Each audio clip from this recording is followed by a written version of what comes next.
Right, so I'm going to sit so that our virtual presenters can see me well.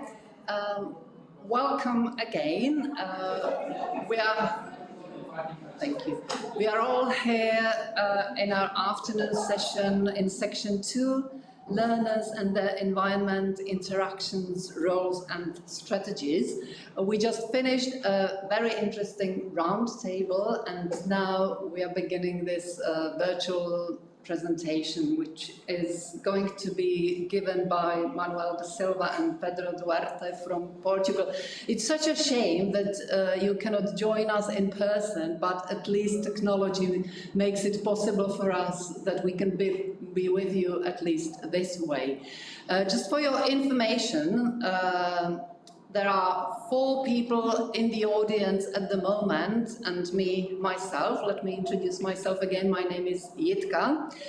And of course, I'm not going to talk for long. Is everything working all right? Can you hear us well? Yeah, we can hear you, we can see your presentation, so hopefully we can start. I know you said you would like to introduce yourselves, so the floor is yours, and we are looking forward to your presentation. Thank you. Okay, thank you very much, Jitka. Hi, everyone. We are, of course, also, well, it's a pity that we can't be there due to this COVID-19 situation and due to the numbers or high numbers that we have in Portugal. But we will try to do our best to share with you this presentation on the step-by-step into the market. So we will more or less introduce ourselves and then introduce one of the activities that we have in our business and accounting school, and that has been going on for quite a lot of years. Let me very briefly introduce myself. My name is Manuel Silva. I am a teacher at the Porto Accounting and Business School since 1998 in the area of translation. I'm also a member of the National Executive from the Language Association Centers in Portugal, CercleS. And with me is my colleague Pedro. He will introduce himself, and I will start the presentation. I'll share now the screen, if you don't mind. And first he will introduce himself, and then I'll share the screen. So, well, my name is Pedro. I was a student when Manuel was starting to work here at the Czech, and then I stayed here, and I've been working also as a teacher and also supporting the language labs that we have here in Czech. I give the logistics support, let's say, and I've been working as a freelance interpreter and translator also throughout these years. The work that we are going to present is a work made by both of us and a third colleague, Hugo, Cosme, who couldn't be here with us today because he is a full-time freelance interpreter, and he got a few jobs for the next few weeks, and he has a job today. And of course, due to the current situation and all the time that he had to stop, he couldn't refuse work. So he says hello to everyone, and but unfortunately, he couldn't be here. So now I would give the floor back to Manuel. Wait, can you introduce the tool that we are using? I think you are now seeing my screen, correct? Yes. Yes. Yeah. Of course. And you are also being able to see not only the PowerPoint, but also subtitles that are being created live. Well, this is, I've been exploring due to this situation as well. I've been exploring some features of Office 365. And I've been trying to see some new features and try to see if they were applicable in any situation. And this is particularly interesting. The PowerPoint online, the online version of PowerPoint allows you to make a presentation and people can follow through a link. And on top of all, you can have the live subtitles being presented as long as you make your presentation.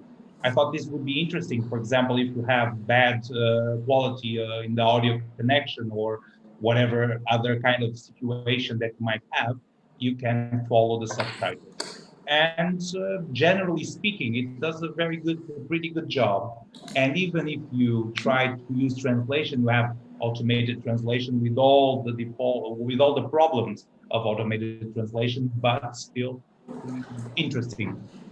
So, we are going to share with you an experience that began quite a lot of years ago. Our language center, giving you a small context, is part of the business school and part of the Porto Polytechnic. So we are part of the academic area. We are not a standalone unit.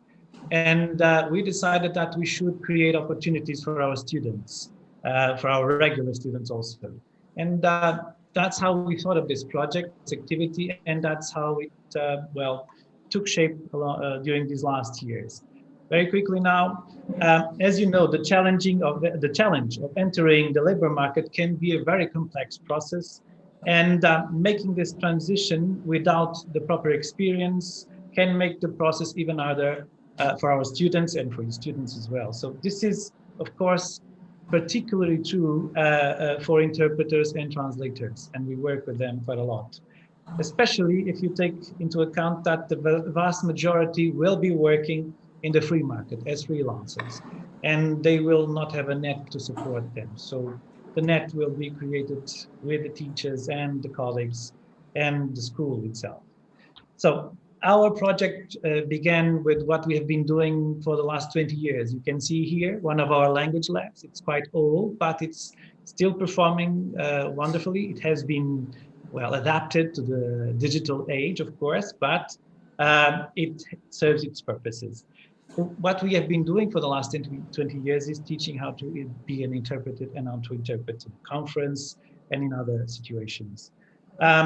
What we have decided to do is to explore all the experience we had acquired, the use of these labs, the use of the software, etc., and then to, enhance the performance of our students and enhance their opportunities in terms of labor market. We changed a little bit during the years. We now have language labs that are multimedia language labs, like I believe most of you have. And with the help of these new tools and new softwares, we managed to, of course, broaden the scope of the type of activities and the type of offers we have, and also the type of challenges we offer our students, especially in terms of practicing their knowledges and developing their knowledges, correcting their mistakes, etc. Of course, this all needs the necessary theoretical introduction. You cannot just let students practice if they don't know the concepts and if they don't know what they are doing and they don't know themselves as part of the entire context.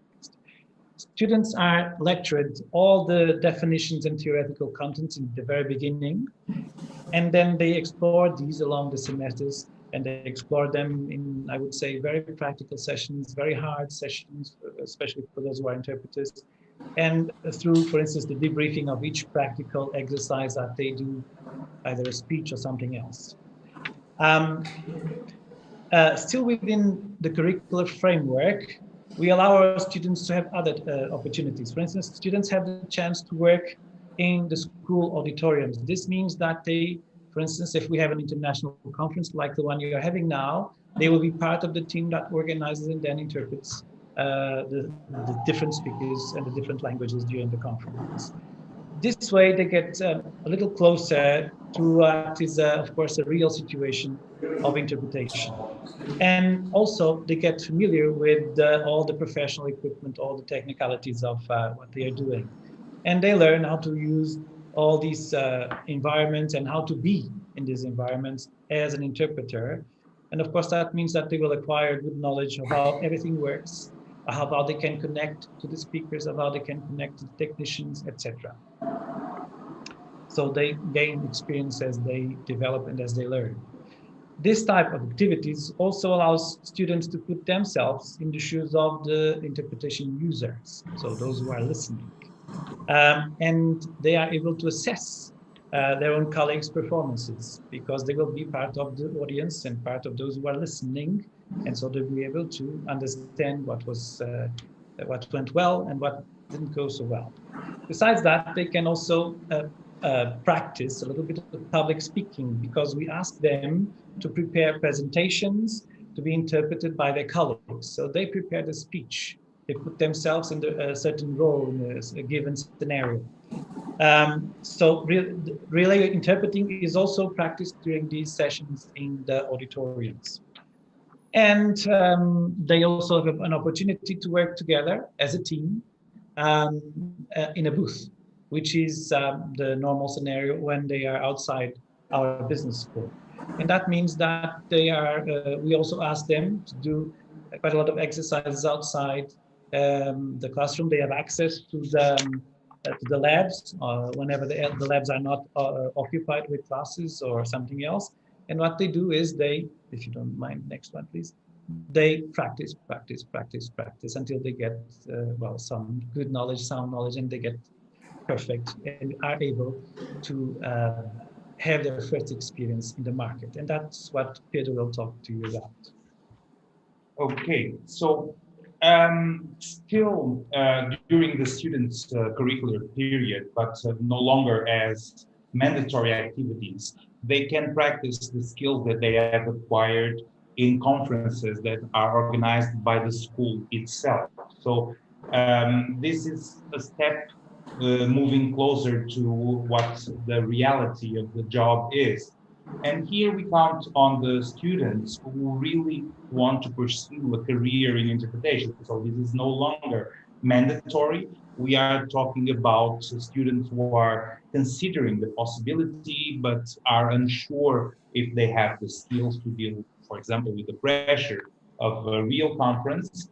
And this will allow them to practice the booth teamwork further on with colleagues that are not even their classmates in some cases.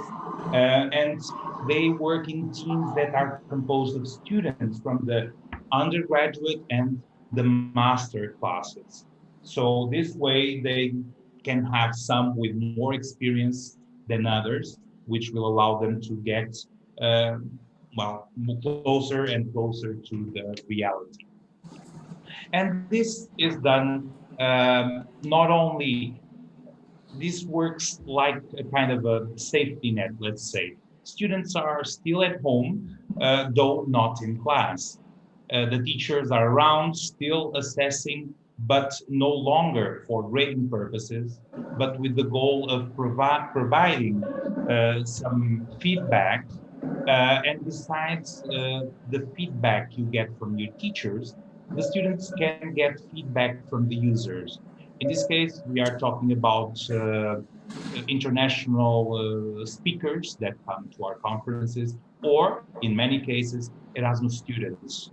ISCAP hosts around 100 students each semester, and this kind of work provided by our interpreting students allows the Erasmus students to participate in the conferences, to attend the conferences without having language barriers when they are held in Portuguese, which is the case in many of our conferences, but always with the supervision of the teachers and under the scope of the work.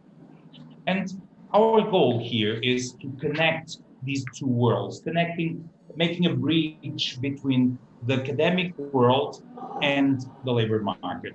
So to take another step further, we put our students to work in real scenarios. So we take the students, the ones that are prepared to do it and are available to do it, we take them to professional situations. In this case, you have one of our students working with a teacher as his teammate.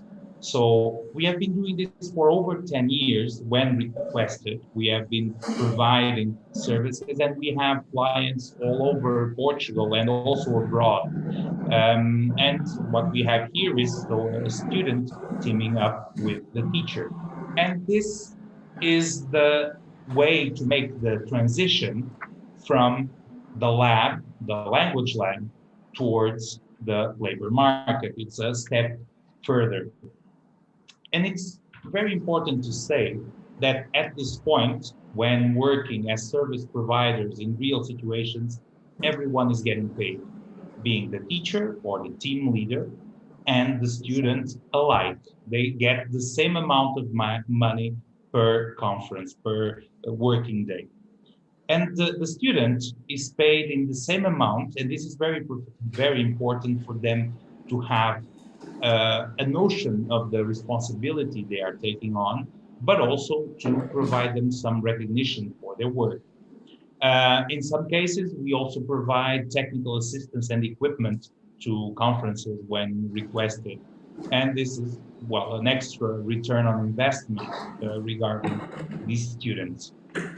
And the students, when they reach this point, we try to keep them around. We try to keep them to make part of our project, be part of our team, whatever you want to call it, and they can work with us as, let's call it, team leaders, because not always we have teachers available to be I see that we have 3 minutes. Okay, we are about to close. Yeah. Yeah. Thank you. Thanks. We try to keep the students around in order to allow them to take part as team, so they will help the new students. And this way we try to create a kind of a circle, let's say. The major benefits that we have, and this is something I would like to focus on, is that for students, you have the fact that they get closer and closer to the work environment that they will have, and they will get experience, and they get paid for it. We have the case of some students that by the end of their degrees, they already got some money that allowed them to pay, for example, for tuition. For teachers, they have also the chance to keep working in the field and getting more and more content and more experience to bring to their students in class. And for the school, there is, of course, the return on investment. And here I'm not talking about only the financial part, because there is a fee from each professional job that stays in the school. But I'm not talking only about that, but especially for brand recognition. We show that we trust in our teachers, we trust our students and the training processes. There's no better way to show the work that you do by doing it, by performing it in real life. And for clients, it's also good because they get to know the training process of interpreters, and they contribute with feedback, and they get access to good quality service in each job, in each process, let's say. And to close, we would like to leave you with a message. Let's say it's kind of a slogan that we are trying to see if we can make it a thing, which is a circular economy of good interpreters. And this what we want to say here is that the fact that I mentioned before, that the students that leave our training process become part of the training process, and they stay with us, helping us to create, let's say, to create new interpreters, to train them. And so we can create a network, and students stay connected to the project, and they stay within the, let's say, the scope or the group of the school.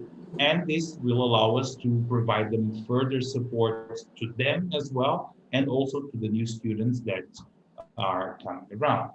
So thank you very much, and we would be glad to discuss with you any questions that you might have. Yes, and answer questions. Just one last thing, please, Jitka. Let me say something I didn't say before. Thank you to Masaryk University for this opportunity. Thank you to Libor and its team for organizing the conference. And of course, thank you to CercleS. So thank you very much. Okay. I'm going to stop share the...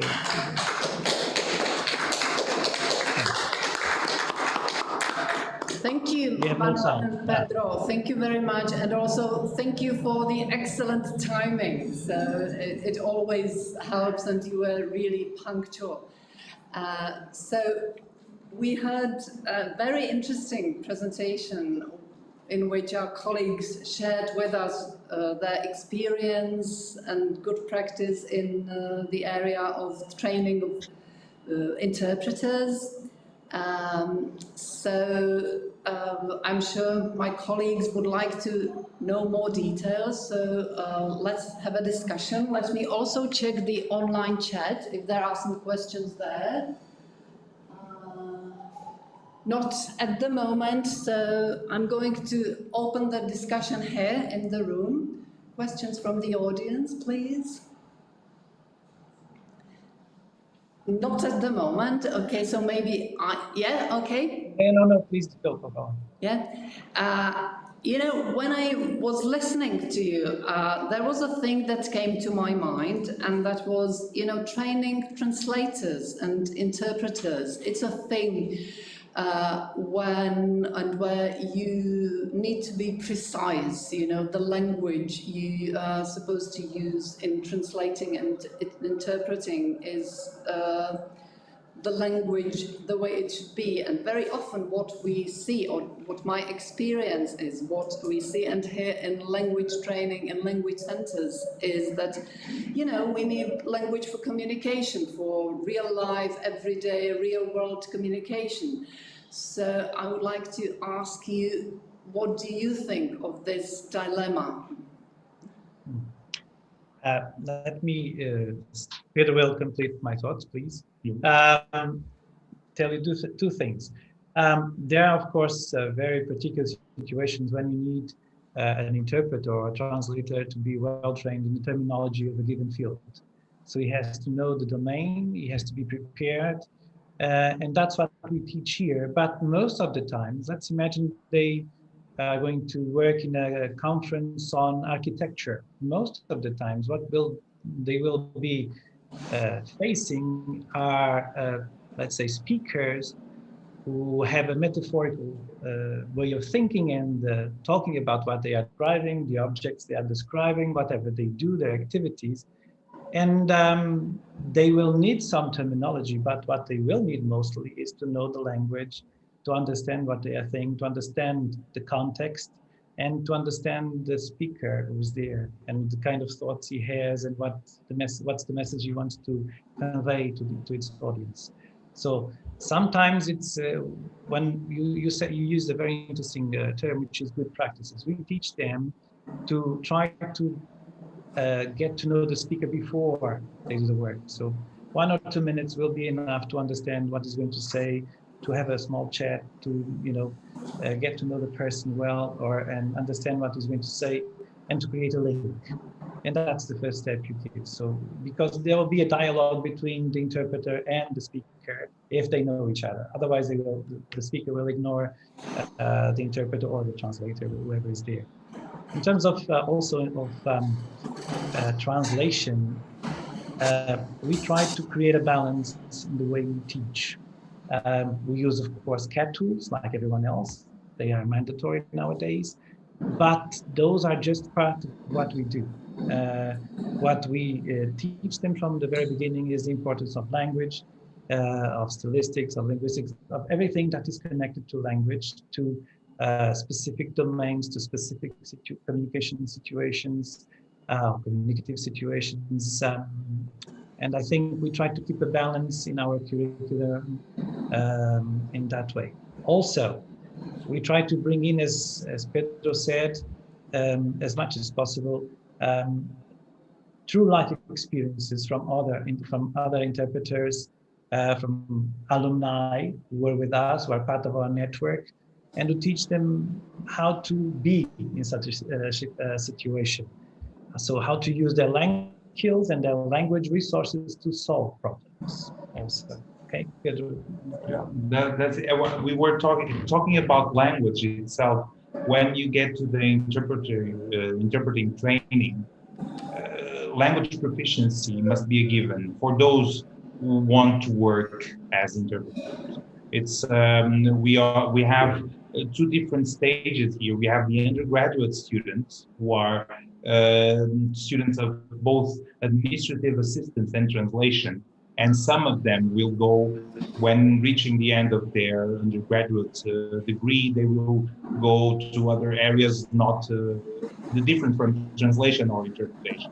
So those might not be the ones that we focus on in this project, for example. So the ones that go into the activities after the class itself are the ones who, in terms of language, they already have a good preparation. Then there is all the techniques and all the work of preparation for interpretation that they need to do, and they learn how to do it when preparing to the simpler conferences to start with, and then they learn how difficult the job might be, and they learn a lot from experience. I think it's very important here the fact that we give them experience to work. In translation, the same project work in translation, but it's harder to have it's harder to have the teamwork, let's say. So as interpreters, we can have two people in the booth, and one of them can help the other. So, and one of them, the most experienced person, can assure the quality. In terms of translation, it's harder to do. We do it, but not as often, and not with there is not the same possibility, the same margin also for payment if you want to go to the professional part. So it's a different work, which I'm not that I've worked at also only as a manager. So the language part is out of my scope there in terms of translation. Okay, thank you very much. A question from the audience. Just checking the online chat again. Yeah, I think it's empty for now. Not at the moment. To somehow round up, if I asked you, each of you, please, to tell us or to give us one priority, which is the most important thing or your own personal priority you see in your own education process, what would it be for each of you? Should we consider the present time from March until now and the future, or an overall approach? You personally, as an educator in translation and interpreting, what is your top priority? Well, the world is changing really fast, as you know, not just with COVID, but with everything else. Both translators and interpreters, and not just language professionals, are facing artificial intelligence, and it's a competitor because it basically is being used by all the companies. Teachers also, they face this awful competitor because most of the people believe that language services are no longer necessary. They have a machine that provides them with that. And I think that we need to look at this challenge, look at this moment, and see what kind of skills, what kind of future we can give to our students, and what kind of language skills and language resources we need to provide them with. This means that we need to consider the way that a student has to be prepared, not just a student, a teacher too, to face this challenge and to create a win-win situation with it.